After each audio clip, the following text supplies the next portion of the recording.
اعوذ باللہ من الشیطان الرجیم بسم اللہ الرحمن الرحیم الصلاۃ والسلام علیکہ یا سیدی یا مکی یا رسول اللہ وعلی آلہ وصحبہ اجمعین برحمتک یا ارحم الراحمین۔ درود و سلام پڑھنے کے بے شمار فضائل ہم الحمدللہ سنتے رہتے ہیں۔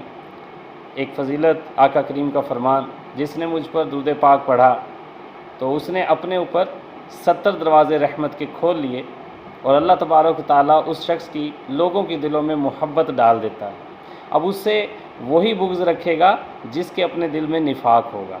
تو ہمیں درود و سلام کی کثرت کرتے رہنا چاہیے اور اپنے اوپر رحمتوں کے دروازے کھولتے رہنا چاہیے۔ اسلام کی روشنی سب کے لیے یوٹیوب چینل میں سب کو خوش آمدید کہتا ہوں، اور آج کا بڑا اہم ٹاپک اور بڑا پیارا ٹاپک، دوسروں کی خیر خواہی کا ٹاپک، قرض دینے کے معاملے میں اور قرض کی سنتیں، آداب اور اس کی اہمیت و فضیلت کے بارے میں ہے۔ تو غور و فکر کر کے سنیے گا، آقا کے فرامین اور اس پہ عمل کرنے کی کوشش کیجیے گا۔ حالات حاضرہ جیسے چل رہے ہیں،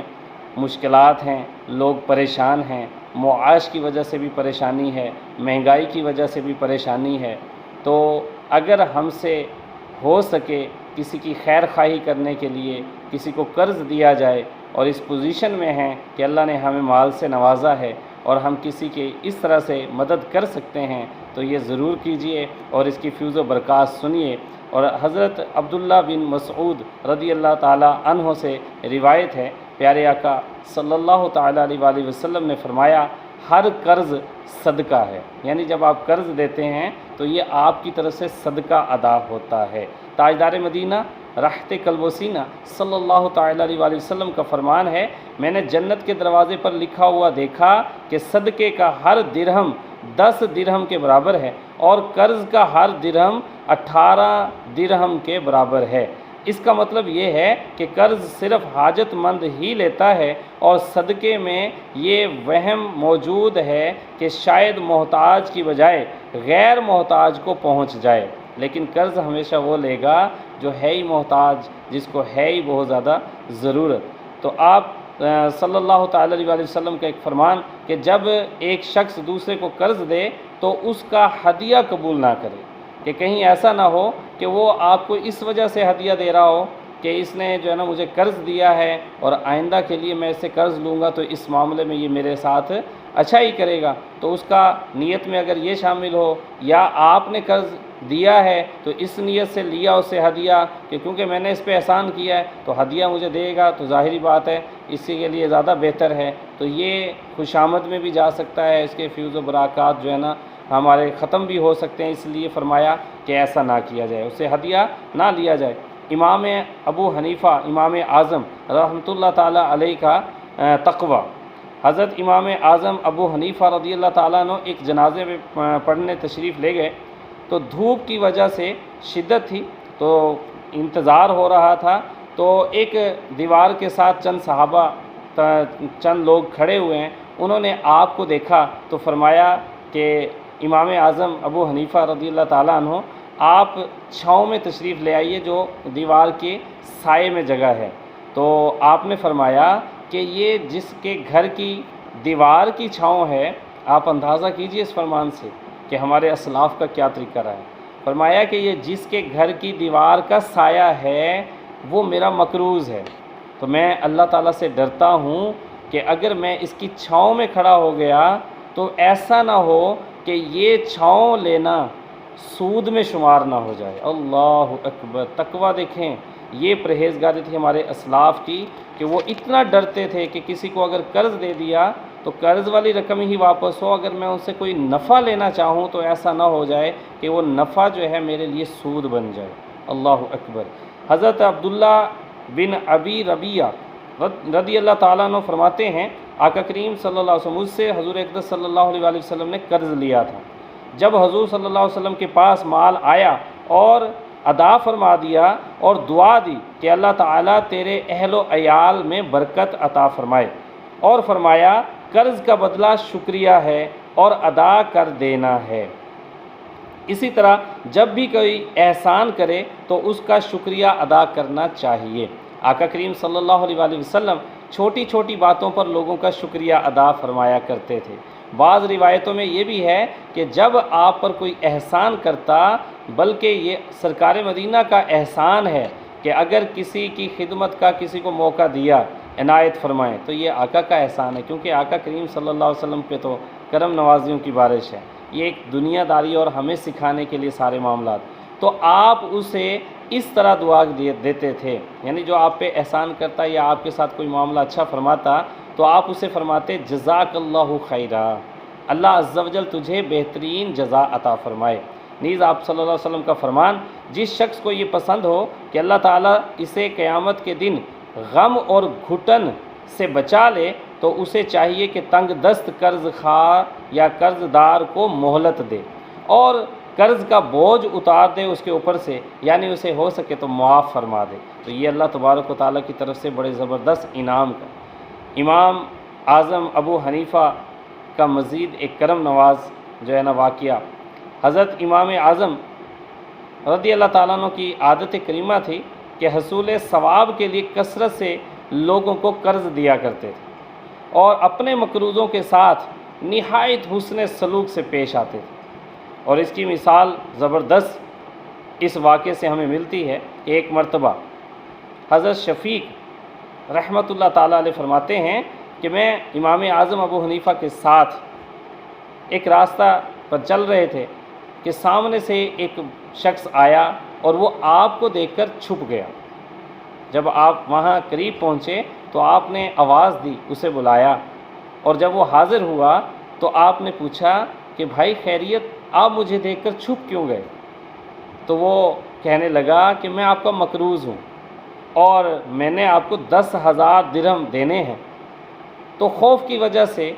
جو کہ میں نے کافی عرصے سے آپ کو نہیں دیے، خوف کی وجہ سے میں چھپ گیا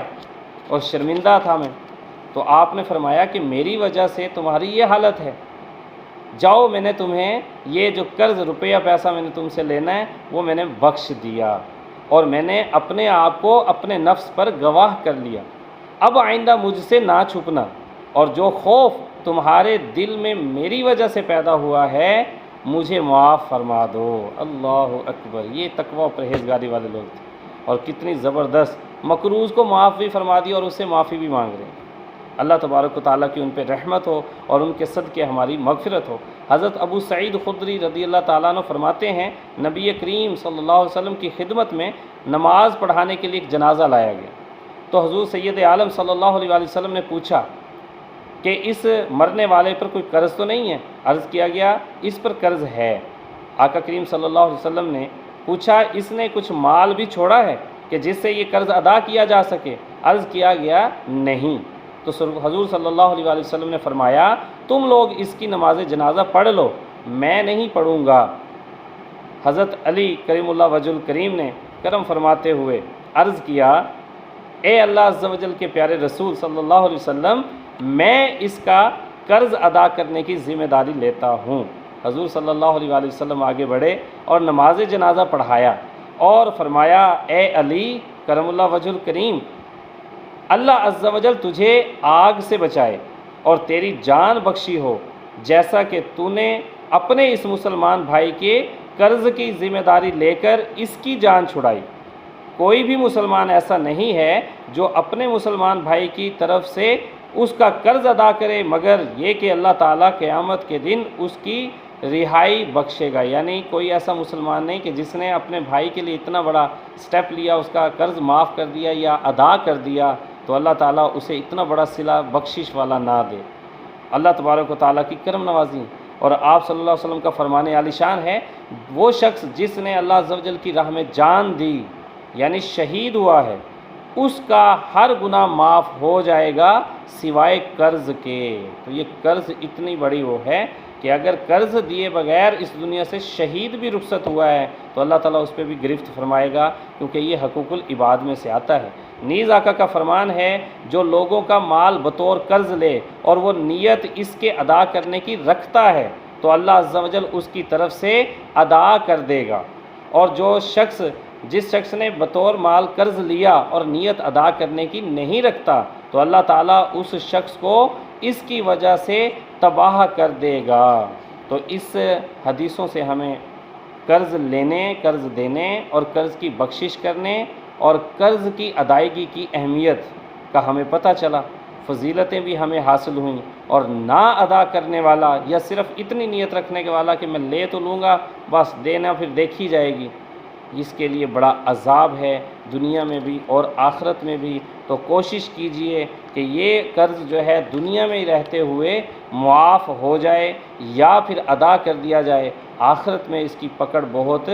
گہری ہے۔ تو فرمایا کہ اگر قرض خواہ نیت صالح رکھتا تھا ادا کرنے کی اور وہ فوت ہو گیا تو اللہ عز و جل قیامت کے دن اس شخص کو بلائے گا جس نے اسے قرض لینا تھا اور فرمائے گا کہ اس کو قرض معاف کر دو،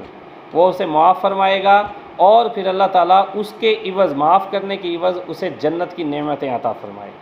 اور جس نے نیت یہ کی تھی کہ بس میں نے قرض واپس نہیں دینا، ایک دفعہ لے لوں، تو اللہ تعالیٰ قیامت کے دن اسے بلوائے گا اور اس قرض لینے والے کو، جس نے قرض دیا ہے اور لینے والا جو ہے یہ خیانت کر گیا، اس کی نیکیاں اسے عطا کر دیں گے اور اس کے گناہ اس کے ذمہ میں ڈال دیں گے۔ اور اعلیٰ حضرت امام احمد رضا بریلوی رحمۃ اللہ تعالیٰ علیہ فتوائے رضویہ میں فرماتے ہیں کہ جس نے دنیا میں کسی کے 3 پیسے قرض لیا اور بروز قیامت یعنی اسے ادا نہ کیا، بروز قیامت 3 پیسوں کے عوض، غور کیجئے گا بات کو، 700 باجماعت نمازیں اسے دینی پڑیں گی۔ پیارے بھائیوں، 3 پیسوں کا حال یہ ہے تو جو ہزاروں لاکھوں ہڑپ کر جاتے ہیں تو ان کا حشر کیا ہوگا؟ اگر نیکیاں دے کر حق پورا نہ ہوا تو قرض خواہ جس کا قرض دبا لیا گیا کہ گناہ مقروض کو دے دیے جائیں گے، اسی طرح تمام حقوق العباد کے معاملے میں معاملہ ہوگا۔ تو ڈریے حقوق العباد سے، اللہ عز و جل کا جس پہ کرم ہوگا وہ بخشا جائے گا، اور اگر کسی پہ گرفت کر لی تو اس سے پوچھنے والا کوئی نہیں۔ اللہ تبارک و تعالی ہم سب کو قرض